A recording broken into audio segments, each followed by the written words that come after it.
자, 이번 시간에는 333페이지에 상가 건물 임대차 보호법이죠. 자, 먼저 333페이지에 들어가기 전에 그 330페이지에 보면 우리가 다시 한번 더 정리해 주세요. 이걸 하나만 바뀌었으니까. 주택임대차 보호법이요.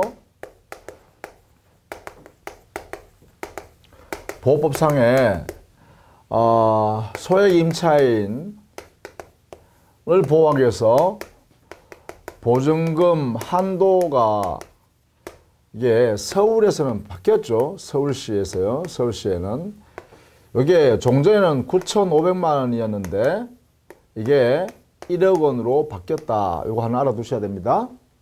그 다음에 그 한도에서 보증금 중 일정액 있죠. 우선 최우선 변제받는 일정액, 이게 최우선 변제의 이 대상이 되는 금액이에요. 요 일정액에 대해서는요, 이게 1억 중에서 3,400만 원 이렇게요. 꼭 이렇게 정리해 주십시오. 해 주셔야겠어요. 요게 최근에 바뀌었으니까요. 이렇게 우리 시험 범위에 시험을 이렇게 바꿔서 정리해야 되겠습니다. 요것만 바뀌었어요. 서울시만. 최우선 변제를 받을 수 있는 범위 안에요. 보증금액은 9,500에서 1억으로 이렇게 상향했죠. 9,500만 원 이하가 1억 이하 이렇게 바뀌었고요. 보증금은 그 중에 일정액은 3,400만 원까지가 최우선 변제의 범위다. 한도가 이렇게. 그게 우리 문제 22번 문제예요. 22번 문제 이렇게 정리를 꼭 해두세요. 최근에 바뀌었는 건 여러분 알아두셔야겠습니다. 이렇게요. 자, 그러면 이것만 정리하고요. 333페이지 상가 건물 임대차 보호법 할게요. 자, 1번 상가 건물 임대차 보호법에 관한 설명으로 잘못된 것을 냈죠. 자, 1번 이 법은 임대차 목적물의 주된 부분을 영업용으로 사용하는 경우에 한다. 즉 상가 건물이어야 한다 이 말이죠. 상가 건물이어야 한다. 그래서 사업소득세를 사업자 등록을 해서 그런데 소득세법상의 상가 건물이라든지 또 법인세법상의 상가 건물이라든지 또 부가가치세법상의 상가 건물이라든지 이렇게 사업자 등록이 되어 있는 그러한 건물을 대상합니다. 이렇게 상가 건물이어야 한다. 자, 2번 대통령령이 정하는 보증금액의 한도에서 임대차에 대해서 이 법이 적용되지 않는다. 보증금액에 초과되면 안 되죠. 그래서 서울특별시 경우는요. 2번 서울시 같은 경우는 4억 보증금이 넘으면 안 되죠. 보증금액이요. 이렇게 나누고 있죠. 그 밑에 있는 내용으로 정리해놨으니까 알아두셔야겠습니다. 서울특별시는 4억 보증금이 넘으면 안 된다. 이렇게 돼 있고 그 다음에 수도권 정비계획법에 따르는 과밀억제권력 여기는 3억 이하여야 한다. 그 다음 광역시는 그래요. 2억 4천만 원 이하여야 한다. 여기는 세종시까지 세종자치특별시도 여기 들어갑니다. 2억 4천만 원 이하여야 한다. 그 밖의 지역은 1억 8천만 원 이렇게 돼 있죠. 이렇게 정리해 두셔야겠습니다. 그래서 2번이 틀렸죠. 그 다음 3번 보증금액을 정함에 있어서 당해 지역의 경제여건 등을 종합해서 규정하는데요.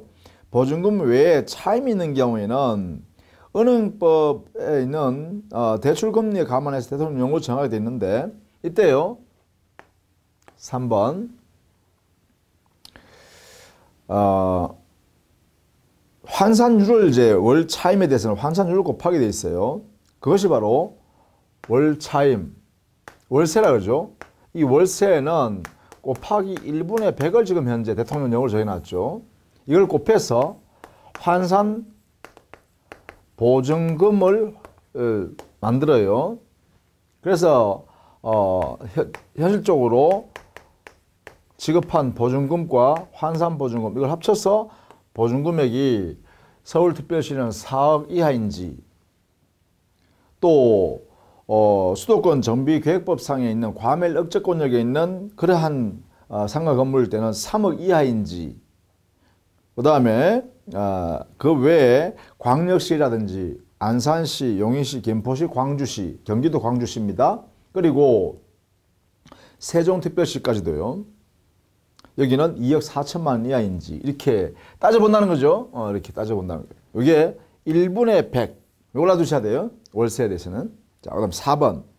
임차인이 건물의 인도와 사업자 등록을 신청한 때는 그 다음 날부터 제3자에 대한 효력이 생긴다. 이것도 알아두셔야겠는데 4번은 대항력에 관한 이야기예요. 제3자한테 효력이 생긴다 했으니까 대항력에 관한 문제죠. 이 대항력을 발생하기 위한 요건은 뭐냐? 대항력 요건은 주택임대차에서는 주택을 인도받고 주민등록을 하면 됐었죠. 그런데 상가 건물 임대차에서는요, 당해 상가 건물을 인도받고, 그 다음에요, 여기는 주민등록 하는 게 아니잖아요. 사업하는 장소잖아요. 그죠? 그래서 사업자 등록 신청을 하는 거죠. 어디에 하죠? 관할 세무서에다 하죠. 관할 세무서에다가 사업자 등록을 한 때가 아니고요. 등록의 신청을 한 다음 날입니다. 그러니까 이때 이 요건을 하면 돼요. 요건을 갖추면 돼요. 사업자 등록 신청. 뭐 요걸 생략하는 경우도 있습니다만은 사업자 등록 신청하는 것 정확한 표현이죠. 그러면 언제 대항력이 발생하느냐? 대항력의 발생 시기는 여기까지 같이 알아두세요. 상가건물 인도받고 사업자 등록 신청을 한 다음 날. 신청한 다음 날.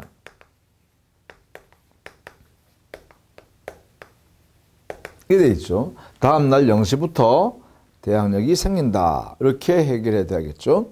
자, 5번. 우선 변제를 받을 임차인 및 보증금 중 일정의 범위와 기준은 임대 건물 가액 2분의 1 범위 안에서 당해 지역의 경제 여건 등을 종합해서 대통령령으로 정한다. 이 났죠. 이거는 5번은 바로 최우선 변제를 정하는 것이죠. 여기도 그죠? 최우선 변제에 관한 내용입니다. 예, 2분의 1 범위 내에서 최우선 변제 받아라. 이래 있죠.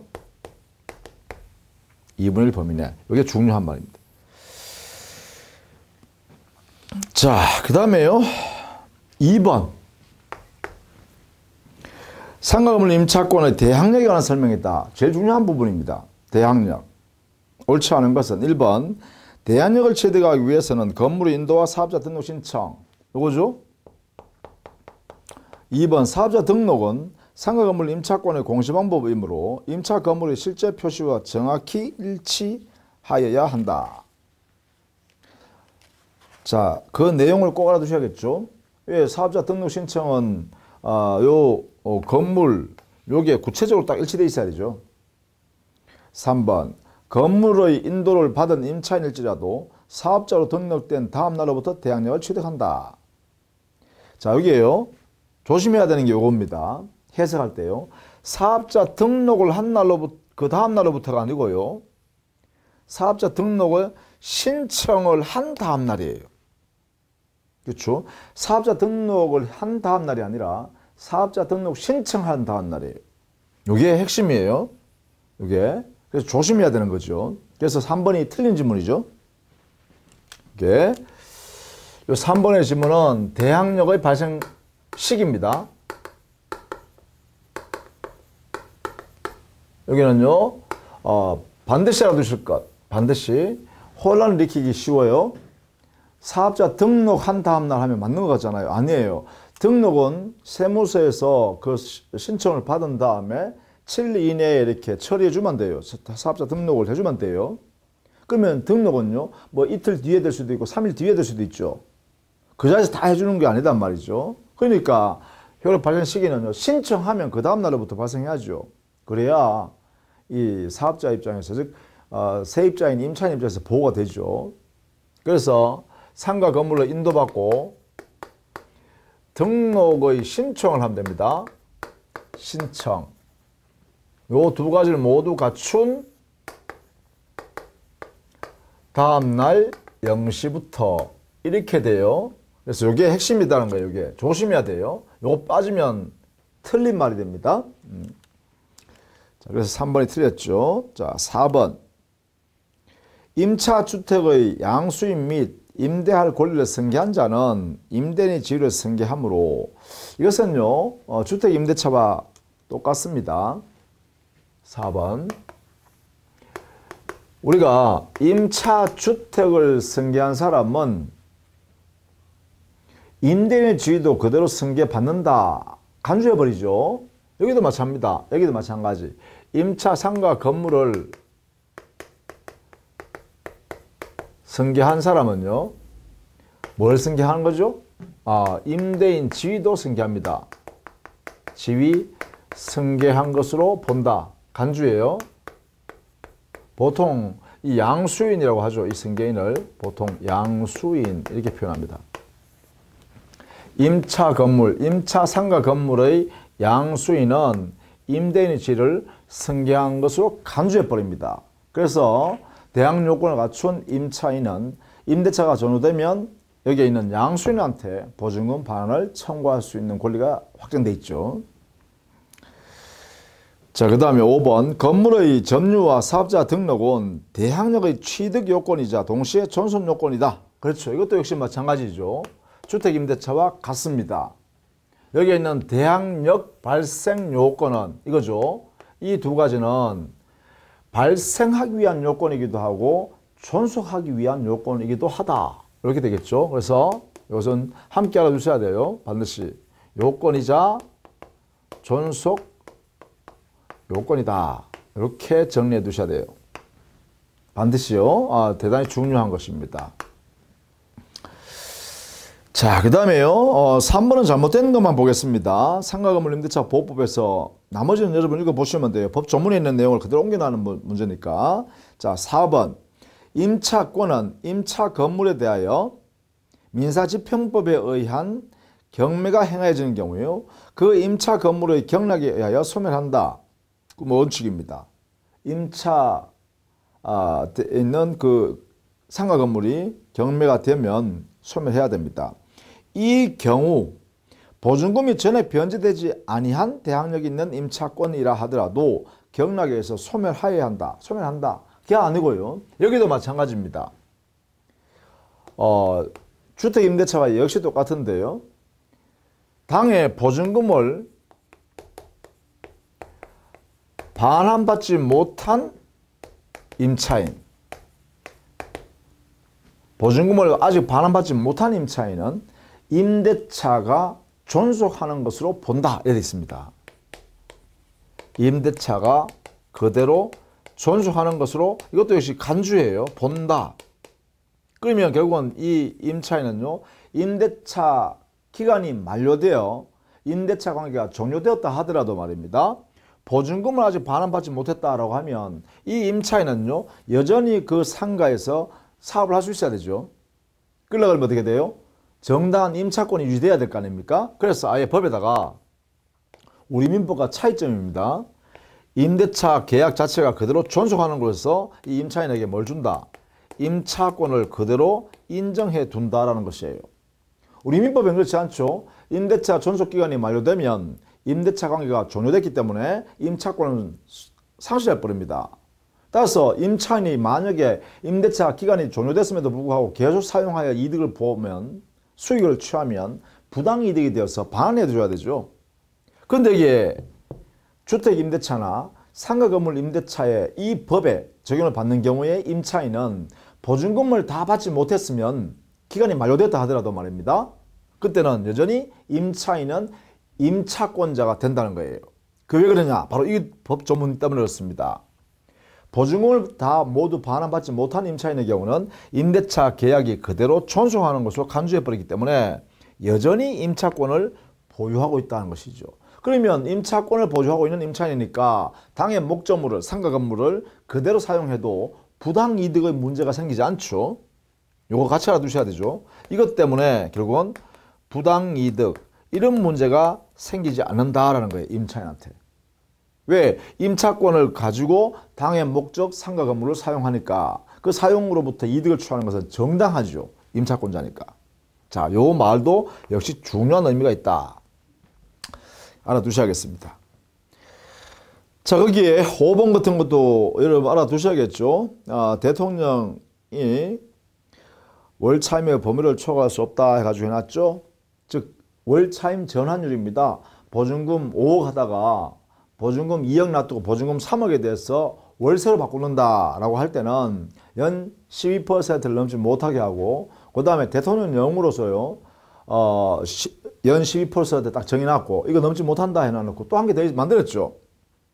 그게 바로 이제 한국은행에서 기준금리를 정해놨는데 매달 정합니다. 그 기준금리 곱하기 4.5배를 넘지 못한다. 그래서 이 두 개 12%하고 연 1할 2푼 12%하고 4.5배를 곱한 한국 기준금리에 4.5배를 곱한 크게 나오는 이율하고 둘 중에 낮은 것을 넘지 못하도록 하고 있죠. 이렇게 돼 있습니다. 그래서 그런 내용도 같이 알아두셔야겠습니다. 자, 그 다음에 4번도 역시 중요한 문제네요. 4번. 임대인이 임차인의 계약 갱신 요구를 거절할 수 있는 경우를 모두 골라라 하는데, 여기에 임차인의 계약 갱신 요구권에 대한 공부를 해둬야 됩니다. 임차인의 계약 갱신 요구권. 계약 갱신합시다라고 요구하면 원칙적으로 여기는요 임대인은 거절할 수 없죠. 거절이 원칙은 안 된다는 거죠. 거절 못한다가 원칙이에요. 다만 이 임대인에게 일정한 사유가 있으면 거절할 수 있죠. 임대인에게 일정한 사유가 존재하는 것이 인정되면 그때는 임대인은 거절이 가능한 경우도 있어요. 이것도 있어요. 요거는 민법에 8가지를 민법이 아니죠. 특별법에서 8가지 딱 정해놨어요. 이 사유가 발생하면 임대인은 계약 갱신 요구에 대해서 거절할 수 있다. 이렇게 되어 있죠. 그래서 이것을 꼭 기억해야 되는 내용입니다. 그렇죠? 자, 거기서 우리 볼까요? 기억. 바로 잡을게요. 임차인이 2기의 차임액에 달하도록 차임을 연차한 사실 있는 경우가 아니라, 여기는 2기가 아니라 3기입니다. 3기. 기억. 차임 연체가요. 차임 3기 연체액에 달했을 때 이때는 거절해버릴 수 있습니다. 니은, 임대인이 임차인에게 일정한 보상을 제공하였으나 임차인을 다투는 경우가 있는데, 이 니은도요 거절할 수 있는 경우를 지금 공부하는 겁니다. 거절할 수 있는 경우. 임대인과 임차인이 보상에 대해서 말입니다. 서로 합의한 경우요. 서로 합의하여 그 합의한 내용대로 보상을 제공한 경우요. 이렇게 해야 되죠. 자, 쌍방의 합의에서 보상을 제공했을 때는 거절할 수 있습니다. 그 다음에 티귿. 임차인이 임대인의 동의 없이 목적 건물 중 일부를 전대한 경우, 이때는 내쫓을 수 있습니다. 이거는 뭐예요? 임대인의 신뢰를 해치기 때문에. 그렇죠? 그럴 때 이때는 임대인이 임차인한테 계약갱신을 해오더라도 거절하고 나가라 할 수 있다는 거죠. 그래서 티귿을 오르는 이야기네요. 리얼. 임차인이 임차한 건물의 전부 또는 일부를 과실로 파손한 경우인데, 파손에 관해서는요 리얼. 자, 이 파손의 경우에는요 임차인의 고의 또는 중과실입니다. 중대한 과실로 인하여 파손한 경우입니다. 이렇게. 그래서 이 부분 조심해야겠죠. 고의로 파손했거나 중대한 과실로 파손한 경우, 이게 핵심이네요. 그냥 과실이면 안 돼요. 중대한 과실로 파손한 경우에만 여기에 해당돼요. 따라서 틀렸죠. 그 다음 미음. 임대인이 재건축을 하기 위해 목적 건물의 점유 회복이 필요한 경우. 자, 여기에 미음의 경우는요. 미음의 경우는 그래 임대인이 전부나 일부가 멸실되어 아니죠. 전부나 일부 대부분에 대해서요. 재건축을 하거나 또는 철거해야 된다 라는 사유가 있을 때는 할 수가 있는데, 다만요. 임대차 계약 시에 이러한 공사 시기나 소요 기간 등을 다 알려줬어야 돼요. 임차인한테 고지하여야 합니다. 자, 그렇게 정리를 해 두셔야겠죠. 미음. 가능은 하죠. 임대인이 재건축, 그러니까 당의 상가 건물 전부나 대부분을 철거하거나 또는 대부분을 재건축할 필요가 있을 때, 다만 이때는 제한되는 게 뭐냐면, 그래요, 임대차 계약 당시에 그러한 공사 기간이나 또 소요 기간 등을 이런 내용들을 쭉 설명을 해 줬어야 합니다. 그 다음 비업, 임대인이 철거하기 위하여 목적물 점유 회복이 필요한 경우, 이것도 마찬가지죠. 미연과 비업은 일정한 사유가요 미리 설명을 했어야 됩니다. 거기에 보면 밑에 7호에 있죠. 거기 보면 임대차 계약 체결 당시 공사 시기 그리고 소요 기간 등을 포함한 철거 재건축 계획을 임차인에게 구체적으로 고지하고 그 계획에 따르는 경우 일어났죠. 또 건물이 노후 훼손됐거나 일부 멸실되는 등 안전사고 우려가 있는 경우, 이런 건 당연히 나는 당연한 이야기죠. 그 다음에 다른 법령에 따라 철거 재건축이 이루어지는 경우, 이것도 있죠. 법령에 따라서 재건축하는 경우다. 그죠? 이거는 거죠. 이럴 때는 당연히 적용받아야 되겠죠. 특히 중요한 게 가입니다. 임대차 계약 당시에 재건축 이미 계획이 잡혀 있으면 그런 내용들을 알려줘야 된다. 이런 이야기예요. 설명해주고. 자, 그럴 때만 할 수 있습니다. 자, 그래서 4번 지문은 그 밑에 있는 계약갱신 요구를 거절할 수 있는 임대인에 있어서의 사유, 거기에 8가지가 되어 있는데요. 1호, 3호, 5호, 7호. 그 내용이요. 시험에 자주 나옵니다. 그러니까 꼭 그것은 정리해 두셔야겠죠. 그 다음에 5번에 존속기간이잖아요. 상가건물 임대차 보호법에서는요. 최단 존속기간을 1년으로 보장하고 있죠. 만약에 1년 미만이면 1년으로 간주하고, 만약에 1년 미만으로 정했다면 임대인은 1년을 보장해야 되고 임차인은 1년 만료, 즉 약속한 날짜에 만료되었다고 주장할 수 있죠. 자, 그 다음에 2번 임대차가 종료한 경우에 임차인이 보증금을 받을 때까지는 그래요, 임대차가 계속 존속하는 것으로 간주합니다. 3번 임차인은 전체 임대차 기간이 5년을 초과하지 않는 범위 내에서 계약갱신을 요구할 수 있다. 자, 여기 계약갱신 요건, 이것은요 임차인의 권리입니다. 임차인의 권리예요. 그래서 만약에 적법 전차인이 있으면 까지 알아주세요. 적법 전차인의 경우에는 임차인을 대위할 수 있죠. 대위하여 계약갱신 요구를 임대인한테 할 수 있습니다. 다만 여기는 임대인으로부터 동의받아 전차한 경우여야 되고요. 그 다음에 이 계약갱신 요건은요, 아무리 길어도 최초 임대차 계약에서부터 5년까지만 인정합니다. 5년 넘지 않도록 합니다. 5년까지. 자, 요 2가지가 여기에 있는 계약갱신 요건의 중요한 의미죠. 그죠? 임차인의 권리다. 그리고 계약갱신 요구는 최초 임대차 계약에서부터 5년을 넘지 못한다. 5년 동안만 한 곳에서 그렇게 장사를 할 수 있도록 보장하겠다. 이런 취지죠. 그렇게 하시면 되겠어요. 그 다음에요. 4번 임대인이 기간 만료 전 6월부터 1월까지 사이에 별도의 통지를 하지 않으면 전 임대차와 동일한 조건으로 다시 임대차한 것으로 본다. 이게 바로 법정갱신이죠. 5번 묵시적 갱신이 된 경우에 임대인은 언제든지 해지 통보할 수 있고가 아니라, 자, 묵시적 갱신, 법정갱신이 되면 이것도 역시 마찬가지죠. 주택임대차와 마찬가지예요. 임차인에게만 해지 통지를 할 수 있는 권리를 줘요. 그래서 임차인만 해지 통보하고 3개월이 지나면 보증금 받아서 나갈 수 있다는 거죠. 그러나 임대인은 나가주세요 할 수가 없다는 것입니다. 그래서 5번이 틀린 거예요. 이거는 주택임대차와 똑같습니다. 그죠? 그렇게 정리하시면 되겠네요. 그 다음 6번은 차임 보증금에 관해서요.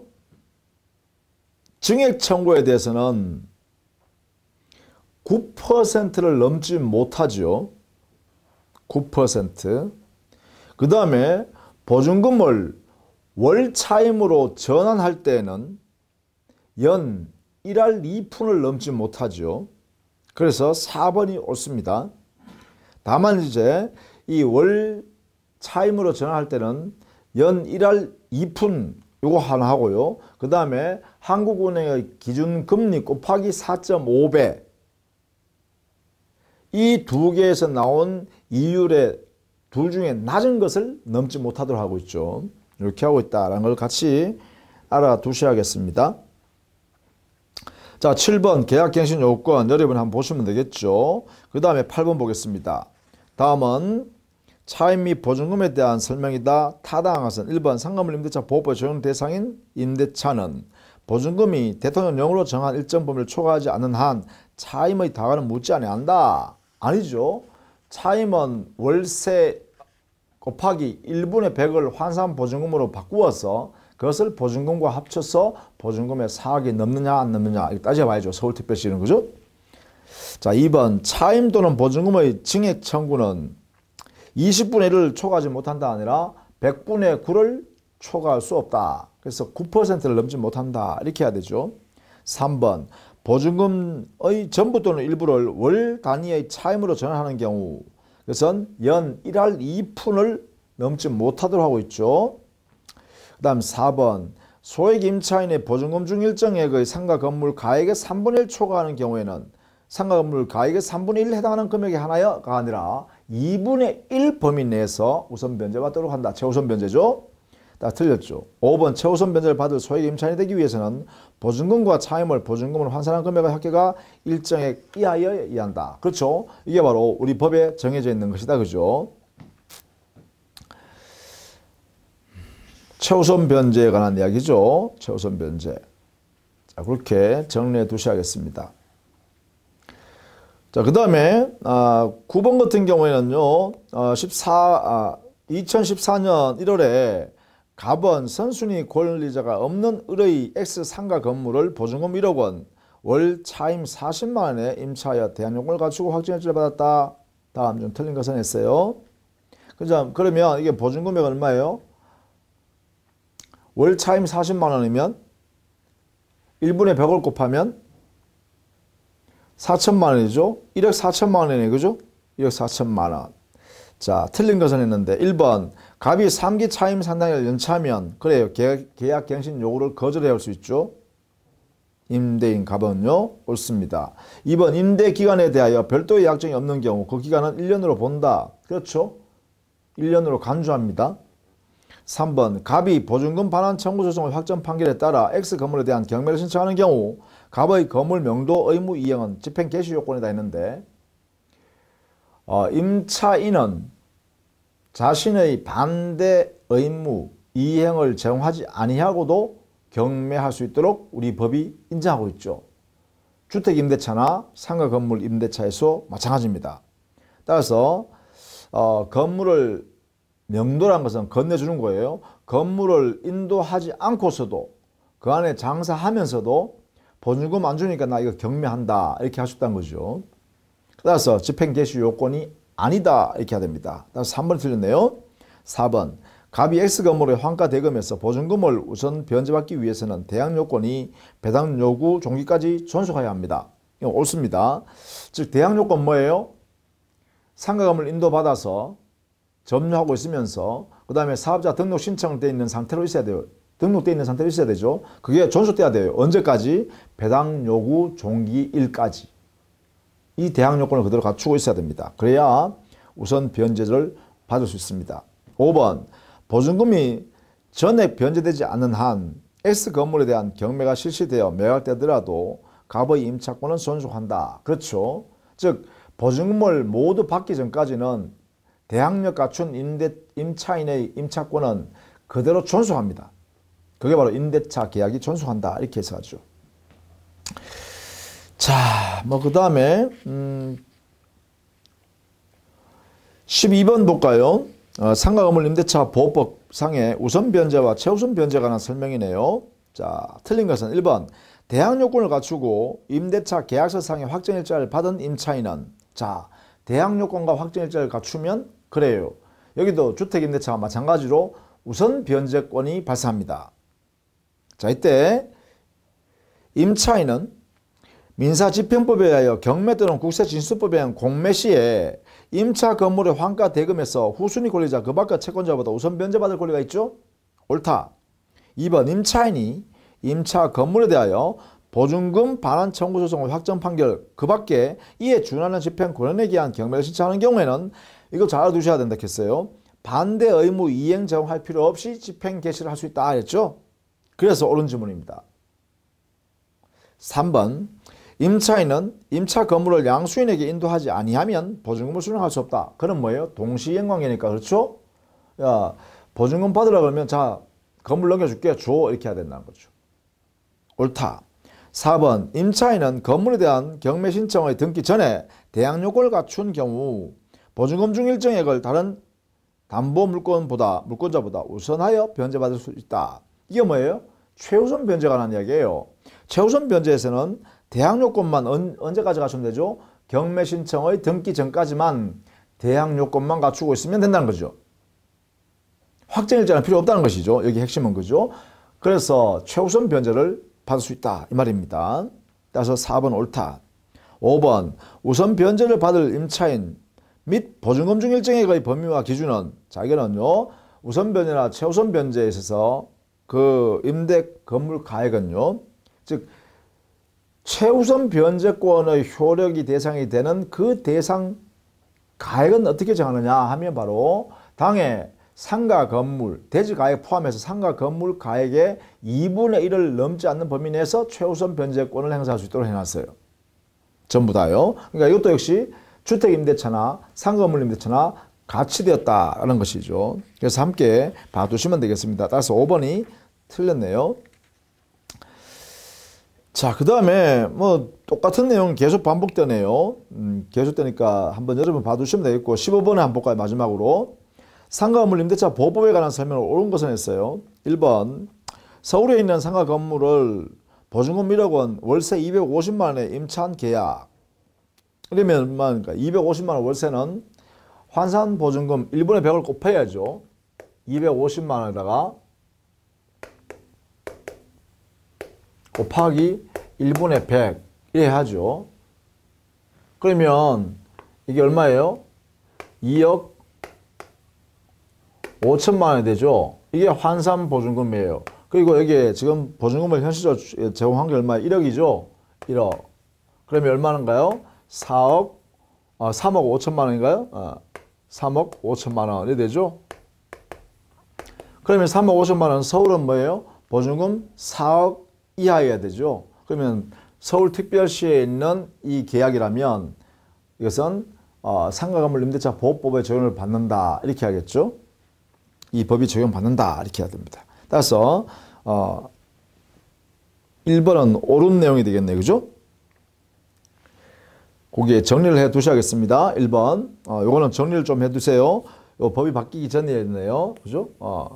4억 이하 하면 되니까 되겠습니다. 4억 이하. 4억 이하. 자, 그 다음 2번 임차기간을 2년으로 정한 임대차는 그 기간을 1년으로 봄으로 아니죠. 당사자 약정이 1년 이상으로 정하는 것은 무방하죠. 따라서 2년이 되겠죠. 그래서 틀렸다. 3번 임차인이 상가 건물을 인도받고 부가가치세법 등에 의한 사업자 등록을 신청하면 사업자 등록증이 교부된 다음 날로부터 대항력이 생긴다가 아니라 신청한 다음 날로부터 이렇게 하겠죠. 틀렸고 4번 대항력 있는 임차인이 적법하게 상가 건물을 전대하여 전차인, 적법 전대차라는 거죠. 이건 뭐예요? 그러면 임대인으로부터 동의 받아서 전대를 했다라는 것이고요. 전차인이 이를 직접 점유하면서 그 명의로 부가가치세법에 의한 사업자 등록을 하였다면 임차인의 대항력이 유지된다. 그렇죠. 이게 옳은 질문입니다. 그래서 1번도 옳은 질문이고요. 그렇죠? 정리를 이렇게 해놔야겠네요. 15번 1번과 4번 이렇게 하겠네요. 자, 그 다음에 5번요.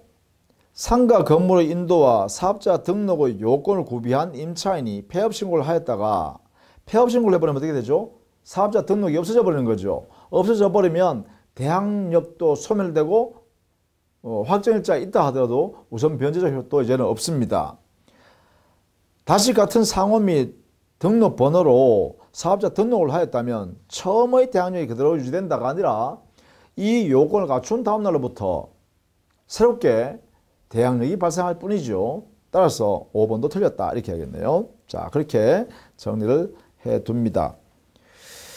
자, 이렇게 해서요 상가건물 임대차 보호법을 정리했습니다. 특히요 상가건물 임대차 보호법은 주택임대차 보호법과 거의 유사해요. 거의 유사한데 조심해야 될 게 하나 있는 게 뭐냐, 바로 차이점에 있어서 법인에 대해서 임차인이 법인일지라도 다 적용된다는 것.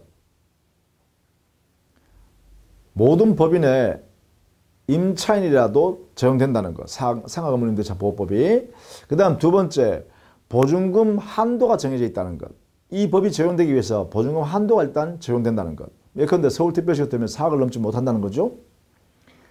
그 다음에 여기에 임차인을 보호하기 위해서 계약갱신 요건이 최초 임대차 계약한 날로부터 5년 동안 보장된다는 것. 그죠? 이 정도는 꼭 여러분이 기억하고 내용을 이해해 두셔야 됩니다. 그리고 암기할 때 내용도 암기해 두셔야겠고요. 그죠? 그렇게 해 주시기를 부탁드리겠습니다. 자, 다음 시간에는 가등기 담보 등에 관한 법률로 정리하도록 하겠습니다. 자, 수고 많으셨습니다.